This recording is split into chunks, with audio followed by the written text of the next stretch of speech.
and I want to make this video as a little instructional if you guys aren't familiar with Tesla Autopilot. And right now we are on 2020.4.1, and you can see I've got like 123,000 miles in my car.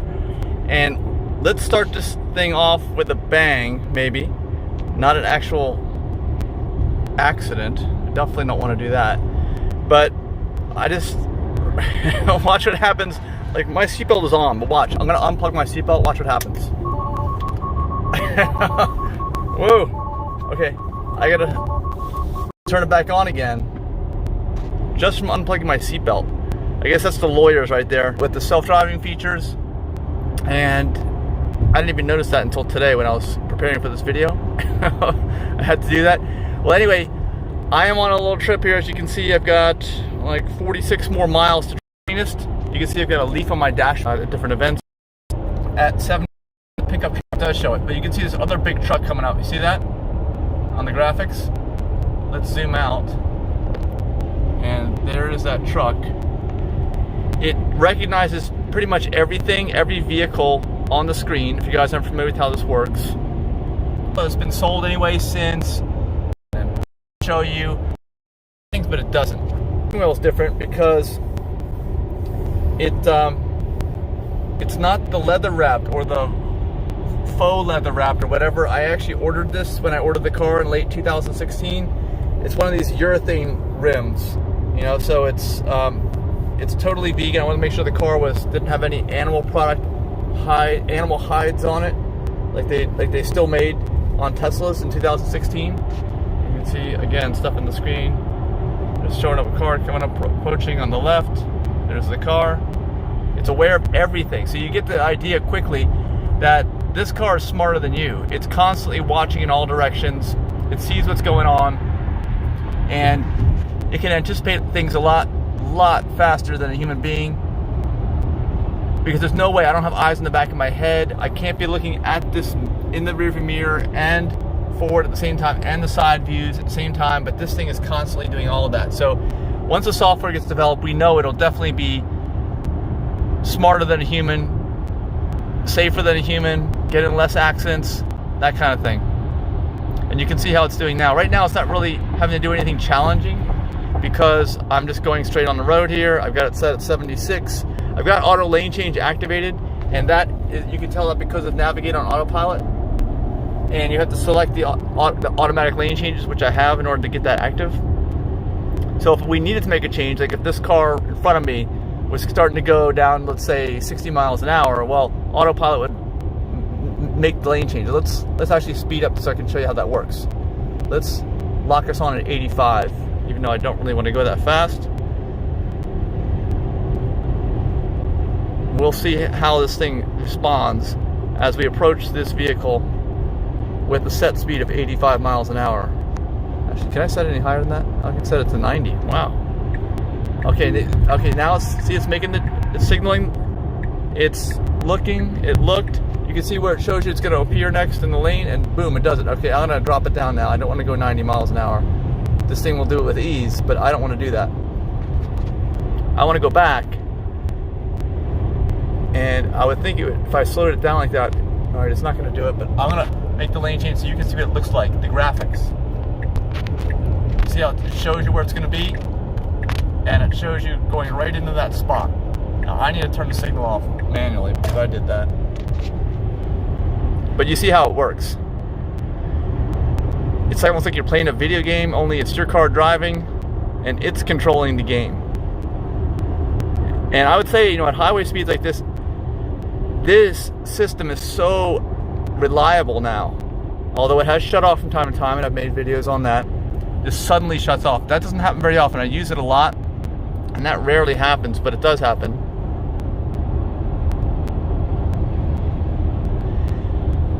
But on the highway, I'd say it's almost like a level 5, almost on the highway, on limited access interstates like this.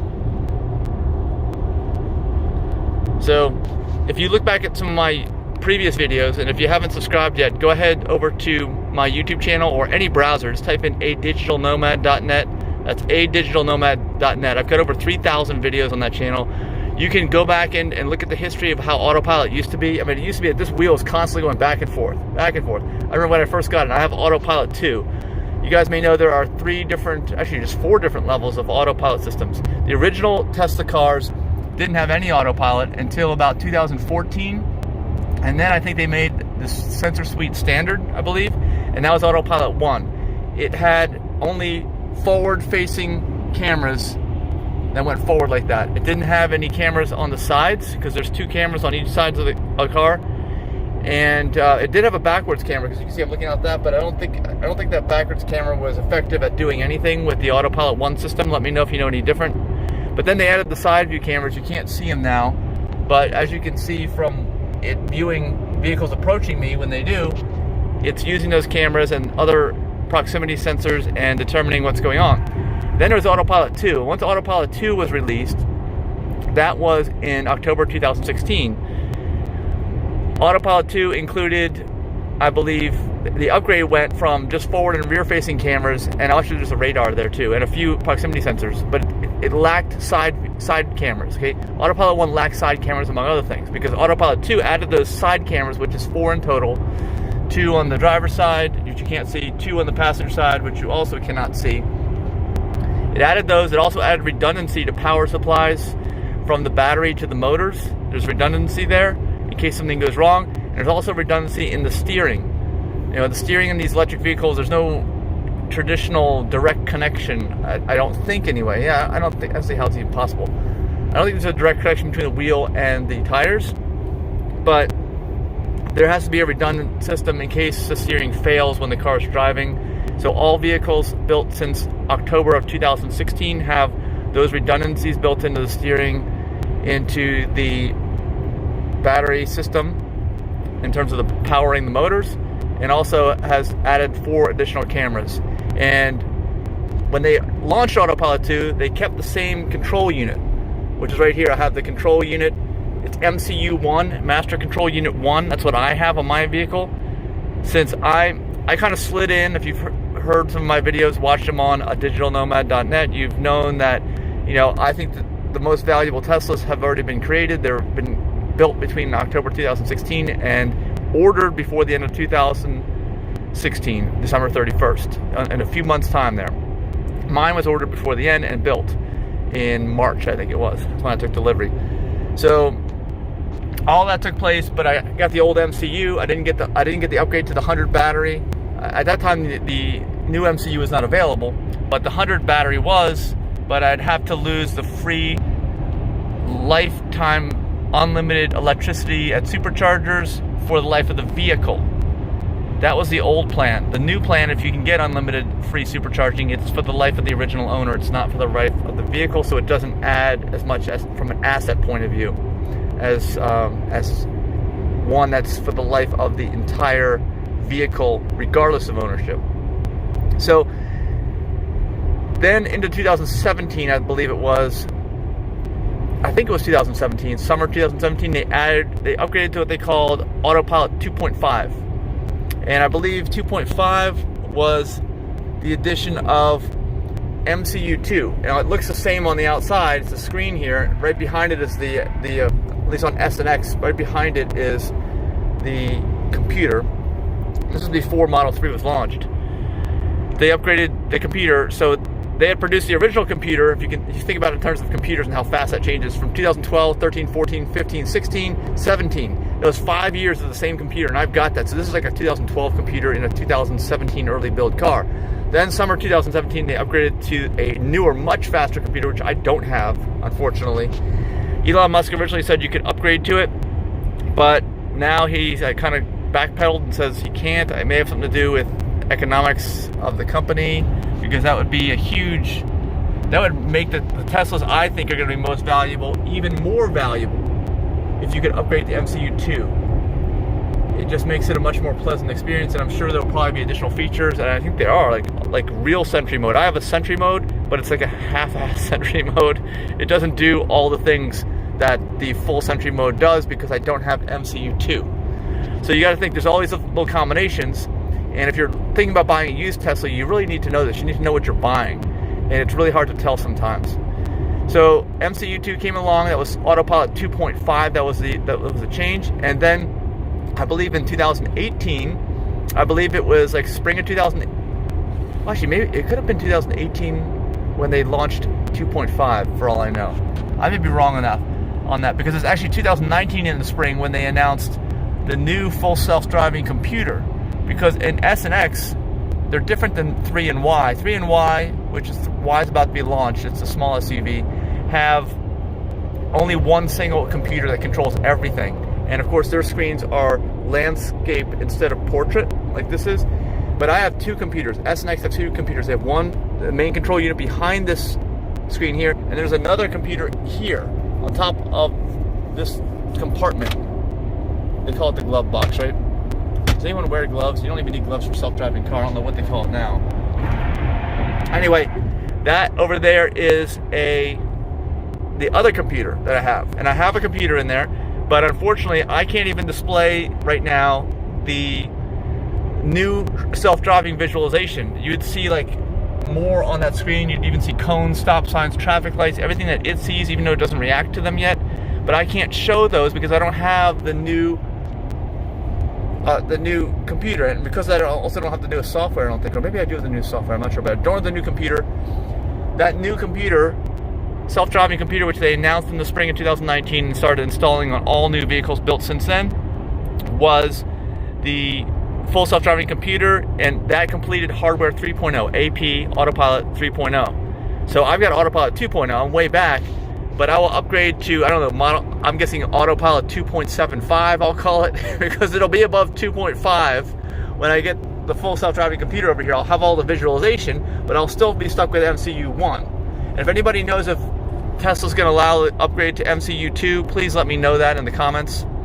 I would really like to get an upgrade for that. I think anybody with that would. And oh, by the way, the only reason why I'm getting this computer upgrade is because I purchased the full self-driving package. I purchased it when I bought the car. So what I was told when I bought the car and was in writing is that if you buy the full self-driving, then you'll be upgraded. Your car will have whatever it takes to do the full level 5 self-driving if and when that becomes available. And of course, I'm going to need a new computer. So anybody who's already purchased the full self-driving package, if they have anything below AP 3.0, which is 2.0 people like me and 2.5 people, they get the upgrade to the new computer. They have to retrofit. I think they can do that with a Ranger, I believe. Ranger is a mobile service tech from Tesla that can come out without you having to go anywhere into the service center, which is great because the Tesla service experience is terrible. Okay, if you're watching this in the TSLA shareholders group that I have, Tesla investors on Facebook, join if you want. Yeah, I'm a stock owner, and I'm a happy stock owner because I bought most of my shares around $230 a share. It's getting close to $1,000 a share now, and but I know the service experience is terrible. I am documenting my entire experience here. That's why you want to go and subscribe to my channel, adigitalnomad.net. I'm documenting the entire ownership experience that I've had since before I even bought the car. Like, some people have asked me, like, how did you buy the car? Well, I went online. Just went online to their website, and I didn't even deal with a human until I had to call, because I did have to email somebody asking about the special steering wheel. It was not an option. It never was an option online on their website. But what you had to do was you had to contact them after you placed the order, which I did. I'm not sure if I talked to a human. Actually, I don't think I did. I think I just emailed them, and they got me set up with the email. So that's how that went down, which was nice. Oh, and let me also mention this. This is considered, and I'll say for the camera, a cell phone holder. I just don't have the new updated cell phone holder. All right, the new updated cell phone holder, I can't remember who makes this, is different. This is flatter, but this it's basically a little weight on the steering wheel, which kind of makes things go into self-driving. Oh, and also, if you notice here, I'm on chill. All right, I keep my car on chill all the time. Nobody needs the amount of power that Teslas have. That's how you tell it's on chill. Chill is just a slower mode. It's still plenty fast. It's still probably faster than any car I've ever owned before I bought this one. In terms of passing time and 0 to 60 acceleration time. Passing time is more important though. It's even faster with passing times. People don't even talk about that much. But anyway, I found if you look at the history of my channel, I was eating up the front half shafts on this Model X. It's got two motors, dual motors, one front, one rear, and it gets so heavy and has so much torque in this front motor that, you know, the fact that you can turn these front wheels left and right is a real burden and a strain on the drive system. And I know they got upgraded parts now, and that's why I'm just telling you all the stuff is on my channel, adigitalnomad.net. Just go ahead and subscribe if you want to find out the history on this. I am still not convinced. Oh, look, we're gonna do the automatic lane change. Let's see, someone's approaching, but we're gonna go, okay. That was all on its own. Nice and smooth too. Oh, the lane changes are so much smoother than they used to be. Watch my channel, go into my channel history if you want to look at some lane changes. I felt like in the past the lane changes were so not smooth that they created this problem with the front half shafts getting eaten up because they were just jerking the car around at high speed under power too. Especially if you were passing somebody, you were going slow and then you're all of a sudden it floored it. It's just another reason why I put it on chill mode. That person right next to me, I guess I can't really move over now. Look at the glare on my screen. Okay, it sees it there. I really should get out of this lane now. I think it should move me out, but you see it's not. And I'm just doing this for the camera, so you see this. If it's up to me, I would just move over now at this point, because I'm really barely passing this guy up here in this van, if I even pass him at all. But like, these people are passing me, and AutoPilot sees this happening. So AutoPilot should be moving me back out of the passing lane, but it's not doing it. That's unfortunate, but I'm sure that this will get better over time. At least the lane changes are smooth, and they're fairly predictable, even if they're not fast enough in certain circumstances. Like right here, it should really knock me over into the middle lane. And if I see someone else coming up behind me, I might just do it myself because I don't want to annoy people. You guys know that, right? Always stay over to the right. It won't matter after a while. Left lane passing only, because these cars will be so smart, they'll be able to figure it out. Oh, and by the way, when do you think this thing is going to be full self-driving feature complete? I don't think all the features are out yet, but I think Tesla and Elon Musk were saying by the end of this year, which is 2020, it should be feature complete. Now, will that mean it can actually drive level 5 on the highway? And level 5 is basically autonomous driving. There's different levels, 1, 2, 3, 4, 5. I think some people are saying what Tesla has now is maybe a 2, but I think it's more like a 3 or a 4 on the interstate like now, like what we're doing. But it's still not intelligent enough, as you can see, to move over, although it does recognize like we're creeping up on this van, but it's ever so slowly.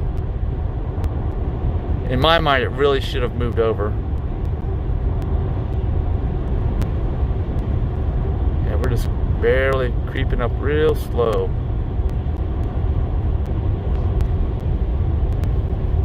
Alright, I'm going to bump the speed up a little bit so I can not just hang right next to this person. And then I'm going to drop it down. I'm going to try to make a lane change. Let's see. Right in between this van and this white car. They're going about the speed I want to go. Is it going to let me do it here? There. It speeds up and slows down. It kind of gets it just right so you get in that spot. It does a very good job of that. That used to be something that was very difficult for this, but now I guess it's still difficult, but it does an excellent job. It's not like in the past where it really, really struggled. That just doesn't happen anymore. And again, excuse my dirty car. There's somebody going up pretty fast. They're gone. And that van, they decided to overtake me.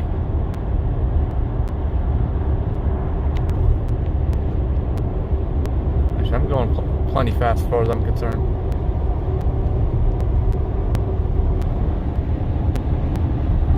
You can see that recognizes the van is right there. It shows your progress as it's moving. The van's just hanging next to me. That's what I was concerned about. That's why I guess that van didn't like me getting in front of him.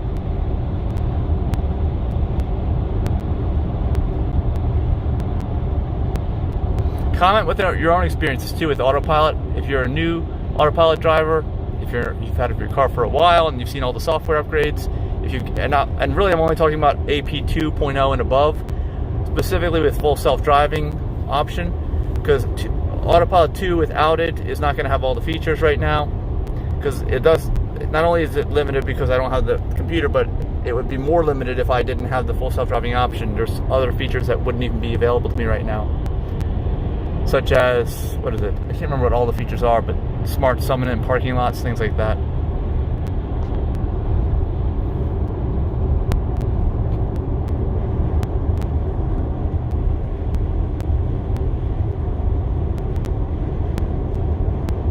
And also added somewhat recently is, see how this truck is huge?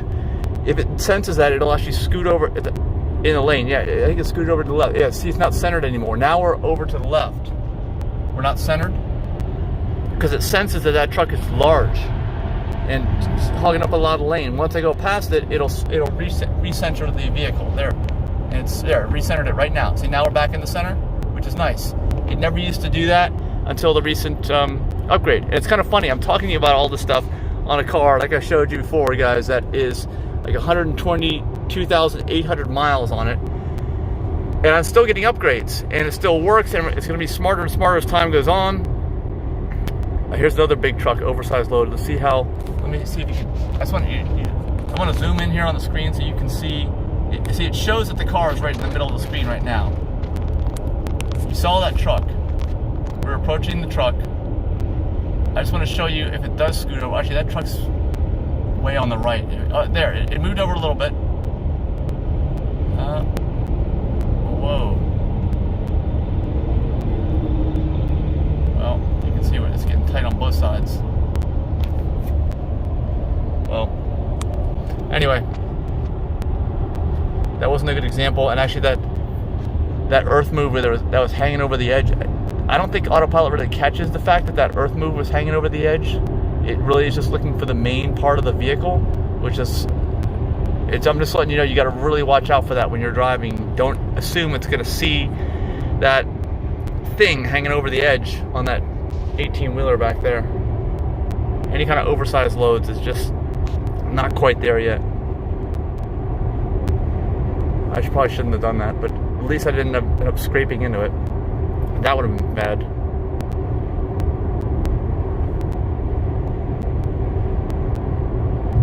Alright, so we've got, what, 17 more miles? We pull into our supercharger destination. Yeah, we'll just hang out here for a little while. And yeah, let me know any questions you have about self-driving, how that works, and like I said, if this is new, if you're just watching my car drive itself and it's freaking you out, I mean, this is a way of the future, and it's pretty much here right now, which is one of the reasons why Tesla's stock has just skyrocketed recently. And I'm also have a few comments about that. There's a massive oversized load up here. Look at this. Tesla stock used to be less than $200 a share in June of 2019, but now it's almost $1,000 a share. Yeah, let's see how it handles this situation. You see that up there? There's a massive oversized load. Massive. This ought to be interesting. And we're going to be here for the whole thing because we got 16 more miles till we get off the highway. I'm glad you get to see this. I want to see how it handles this. Wow. That is one heck of a wide load. That is an oversized load for sure. You see it? You'll see it in a second if you haven't seen it yet.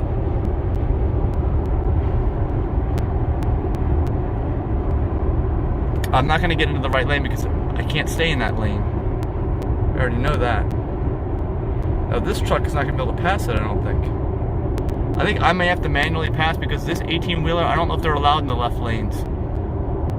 You can't even see that oversized load because this thing is blocking it so much.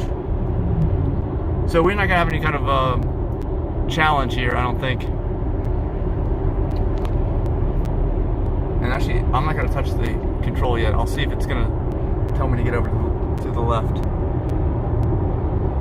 Or if it's just going to change lanes for me. It hasn't done it yet. We're down to 68 miles an hour. I'm set at 76. We're almost 10 miles an hour under the speed limit. Look, you see that oversized load up there? There it is. Anyway, we're gonna catch up to that soon. Yeah, it has not knocked me. Oh, there, finally. Now we'll get this thing moving. There's nobody there. A lot of times I think it's smart. It recognizes, it waits till no one's there before it says it's gonna make the lane change. At least it seems that way to me anyway. Look at the size of that oversized load up there.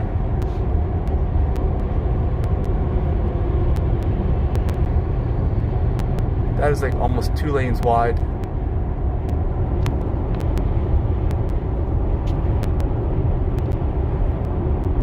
Yeah, AutoPilot's smart enough to realize we're not going into that lane. I wonder what it looks like on the visualization. There's a small vehicle and a big truck. It's showing them as 2 things.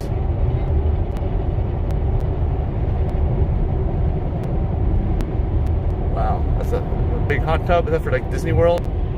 San Juan pools.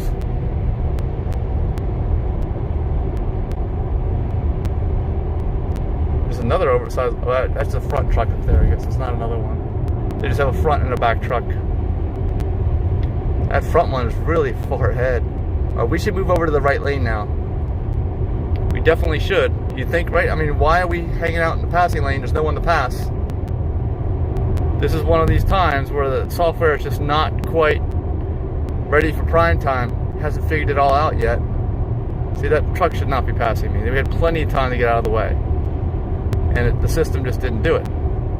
Here comes another one. At some point, I'm just going to have to get out. This seems kind of basic. It seems like it would have had this figured out. Like, here comes another. I can't even really get out of there now. Get out of this lane. At some point, here, I'll hit the blinker on, even though I know someone's there. Let's see what it says. See, there's a red. It shows it red. You can't do it, can't do it. So that red is nice. Whenever you look down at the screen, if there's something you shouldn't be doing, that red shows. And that's new too. My car was not like that in the past.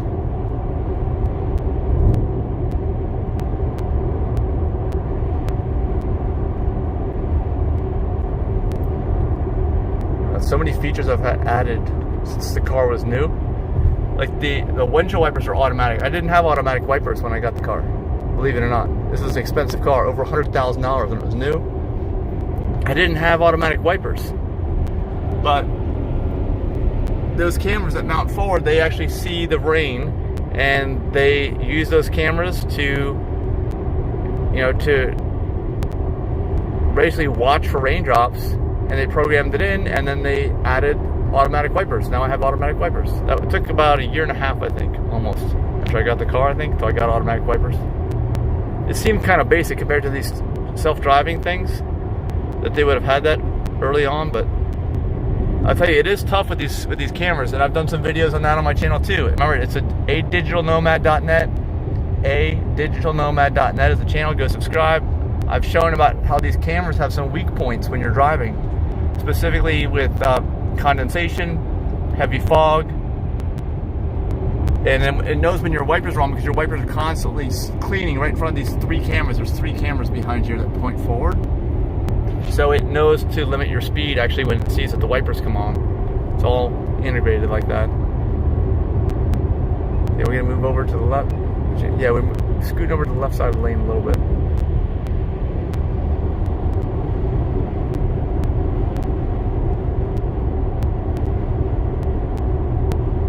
But overall, it's a smooth ride these days. Nothing like it used to be. Oh my gosh. When I first got the car, I didn't know if I could live with it. It was just constantly rocking back and forth.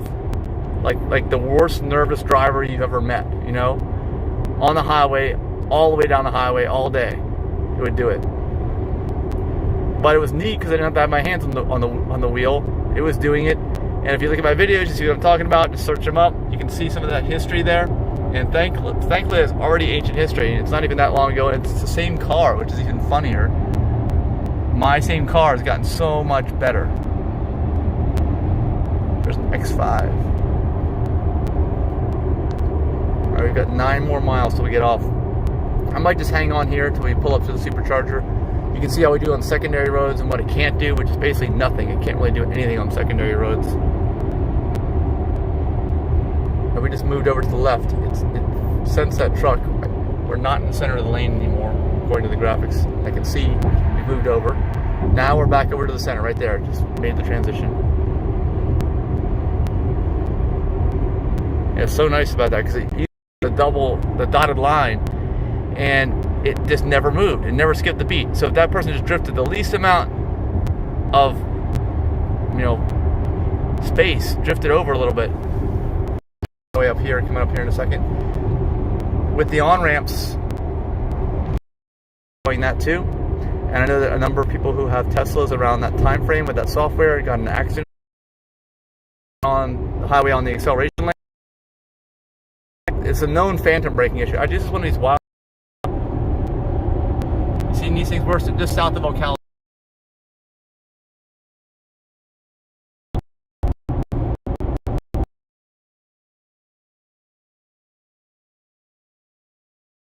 Nowadays, I have to get my foot right next to the accelerator if I've got autopilot on when we're approaching an acceleration lane on the interstate, limited access roads, and I'm in the right lane, because it will just start braking for anything.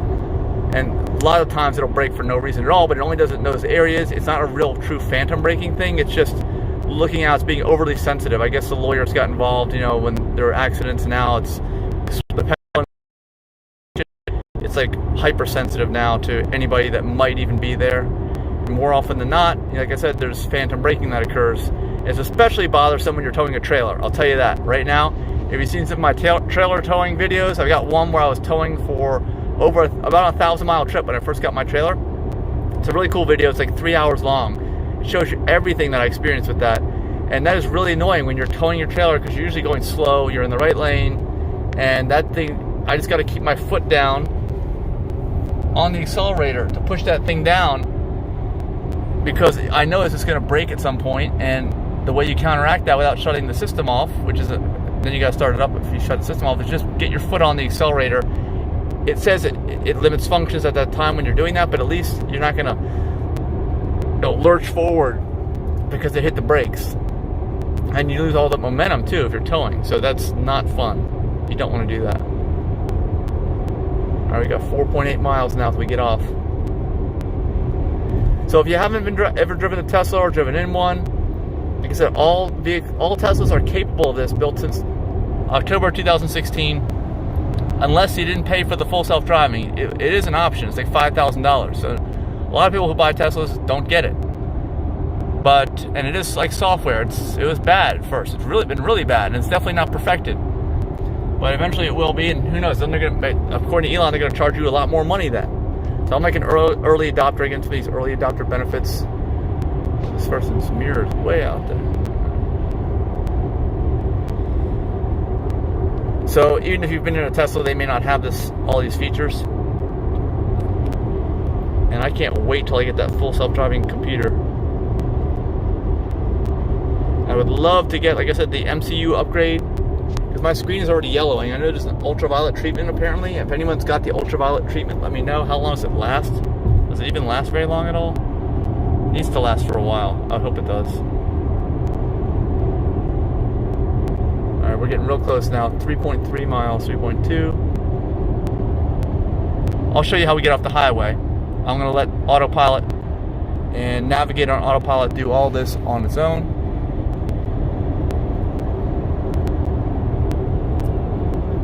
Person was in a hurry.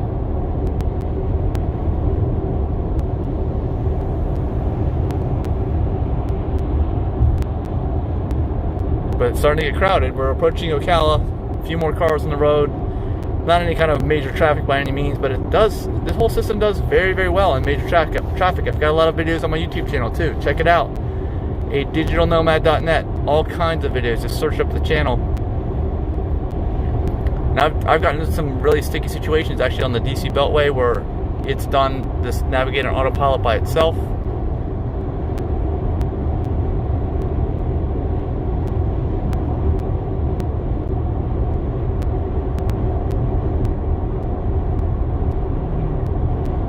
All right, 1.9 miles.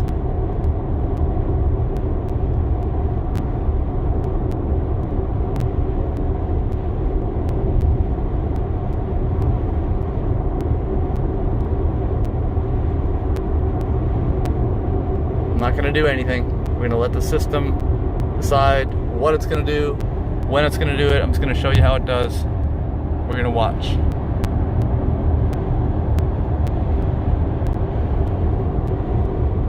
scooted over to the left a little bit because of this big truck. You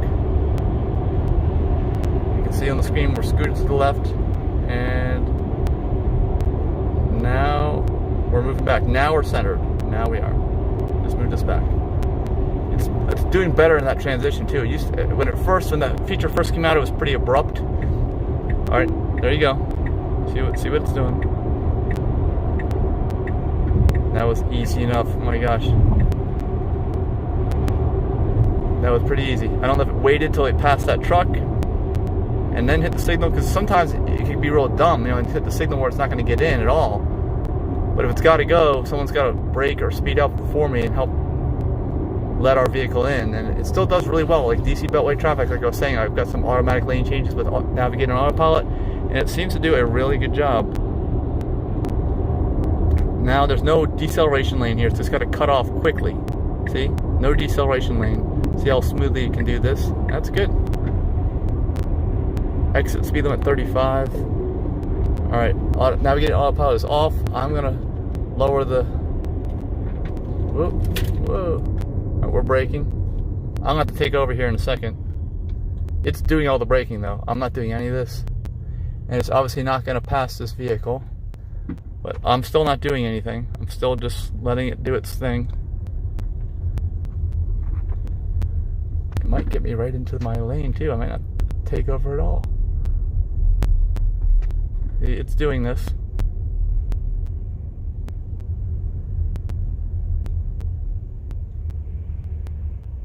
Alright, now we gotta wait for the light. We're just a few blocks away from the supercharger, as you can see on the map over there. We have to make a left turn here and then make another left turn into the mall. Now it's not going to be able to handle this. At some point I'm going to have to take over. It's going to try. It always tries to do stuff. You'll see. It'll try to do this, but it's going to totally freak out and not know where the hell it's going, or it's going to drive straight. Oh my gosh, there's a sign here. Wait, is it going to follow the vehicle? Oh my gosh. Oh, see? It took... No, it lost. So I had to take over. It didn't know what to do there.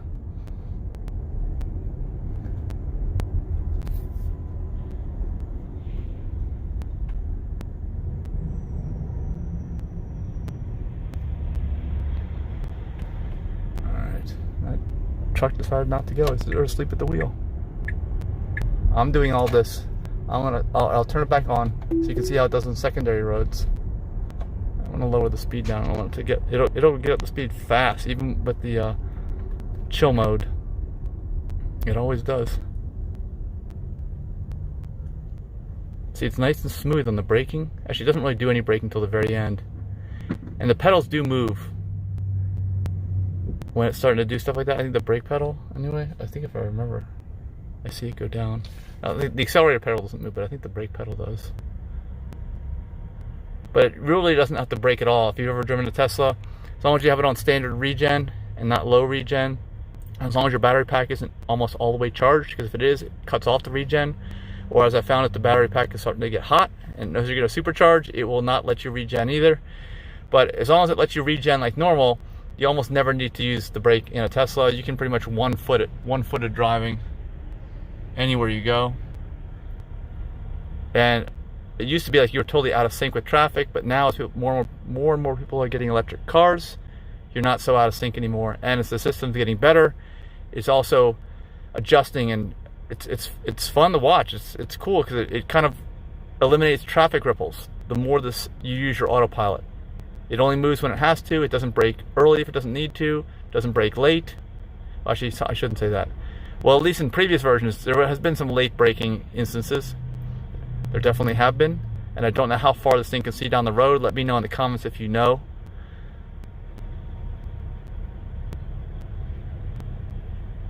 And oh, by the way, the newer systems really get you up to speed fast. Like if this person accelerates hard, we're going to accelerate hard. We're going to be right there with them. This person's not accelerating at a fast pace. It used to be that it would take off so slow, like it was, again, like nervous as could be. But it's not really like that anymore.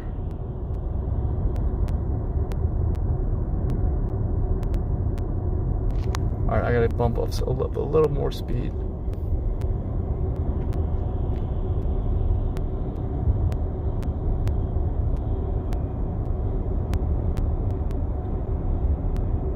And of course, for suspension, I can adjust air suspension too while I'm driving. Actually, it's down to standard, but it'll... Anyway, that's on S and X with air suspension. Oh, it's not going to do anything. I'm taking over. I'm braking now too. It was going to go down to the light, which is not the best way to do it. This is the better way. And the supercharger's down there. I don't know if you can see it or not. So it's not going to be able to do anything in here. But the fun stuff it can do on private property like this is not a public road, is the smart summon. And actually, I might do that for you guys. See, especially in this area here, there's nobody around. I can fool around with smart summon and make some live. Actually, I can't make any live videos because, yeah, that's right. I can't do that because of my phone. Unless there's a way to use the key fob for smart summon. I wonder if they'll ever let you do that. That's what they should do. Remember, with superchargers, you don't want to double up. You don't want to get on the same number. There's an A and a B for each number. If you do, you're going to get a significantly reduced charge. So there's 1A, 1B, 2A, 2B, 3A, 3B, and 4A, 4B. I'm going to pull in the 4B. Usually number 1 is the fastest rate of charge also, in my experience. I think they used to say that anyway. They also used to say that you used to have to report problems to Tesla, but you just don't. Actually, let me think if I can do the auto park. Actually, I don't know if I would recommend auto park into the supercharger. Let me see, reverse. Let me see. No, it's not going to line up. I don't know. I wouldn't recommend. Whoops. I would not recommend using auto park into a supercharger because I don't think it's got that all figured out yet. I don't want to break anything. Whoa, you see I got pretty close there.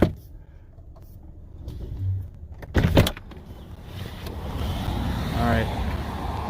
So this is how superchargers work if you guys aren't familiar. Easy as can be.